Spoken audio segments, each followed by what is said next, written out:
Assalomu alaykum. Al-Hivar 4-bo'limning 2-b qismining hivar qismi, ya'ni suhbat qismiga ham yetib keldik. Bularni endi diqqat qilib qaraymiz. Maza tatlubu mavzumiz mana. Maza tatlubu. Nima talab qilasan, nima buyurasan degan mavzuda suhbat. Istami' va faham. Diqqat qil hamda tushun. Mana bu hozir mana bu kishi bilan ofitsiantning gapi ketadi. Menimcha mana labibun ham mijoz, labibun an-nadilu bu ofitsiant degani. Aytyapti mijoz labibun. Assalomu alaykum va ofitsiant va alaykumussalam va alaykumussalom. Ahlan va sahlan. Xush kelibsan.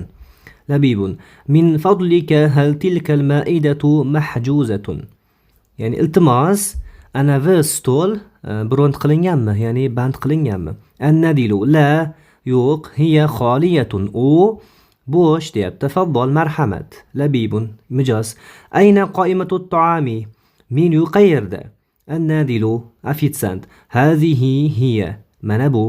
Maza tatlubu? Nima talab qilasan, nima buyurtma qilasan? Ya'ni deb o'zini rostlab olyapti. Uridu nisfa kilogramin kababin va kuftatin. Ya'ni men xohlaymanki mana bu 1,5 kilo, nisfu kilogram, 1,5 kilo kabob hamda kofte xohlayman. An-nadilu ofitsiant. Hal turidu shay'an qablahu? Ya'ni undan oldin biror narsa shay'an xohlaysanmi? Na'am, ha. Uridu hasa'a a'dasin qablahu va salatata zabadi ma'ahu. Ha, ya'ni bu yerda sedanali sho'rva, ya'ni masalliqli sho'rva ba'zi hollarda moshxo'rda bo'lib keladi. Mana shu adasin mosh bo'lib keladi, ya'ni ziravorli sho'rva, mosh sho'rva deb keladi. Biz nima deymiz? Shu masalliqli sho'rva deb qo'ya qolamiz. Masalliqli sho'rva undan oldin, ya'ni salat, ya'ni qatiq salat, u bilan birga, ya'ni qatiq salat xohlayman deyapti. Ya'ni 1,5 kilo kabobdan oldin, koftadan oldin nima deyapti? Mana masalliqli sho'rva hamda un bilan birga ma'ahu nima xohlayman? Qatiqli salat xohlayman deyapti. Ana endi Nadil aytayapti. Maza turidu an tashraba? Ya'ni ichishga nima xohlaysan? Ana atoshanu jiddan, men juda chanqaganman. Uridu miyahan ma'diniyatan. Ya'ni gazsiz suv, mineral toza suv xohlayman. Va asiro laymunin, va limon sharbati ham. Hal turidu shay'an akhara?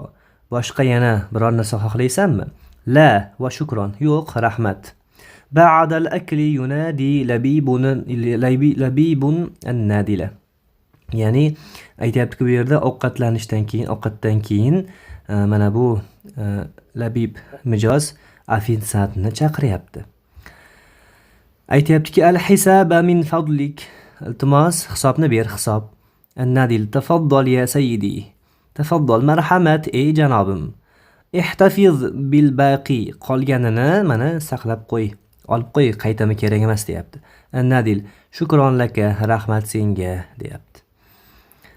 Xo'p, mana bunga qaraymiz. Iqro, o'qiymiz, buni o'qi deyapti. Mana bu suhbatni yaxshilab o'qiymiz, birinchi o'qib chiqamiz. Marisil hiwara ma'a zamilika. Sinfdoshing bilan, ya'ni do'sting bilan suhbatni mashq qil, shug'ullan. Lahiz nutqal maktubi bil lawnil ahmari at-tanwinu. Ya'ni qizil rangdagi tanvinli so'zlarni, tanvinlarni nima qilamiz? Mulohaza qilamiz, o'rganib chiqamiz. Qachon qanaqa tanvin keladi, qachon unaqa keladi, shuni o'rganamiz. Xo'p, mana shu al-hivar qismi shundan iborat edi.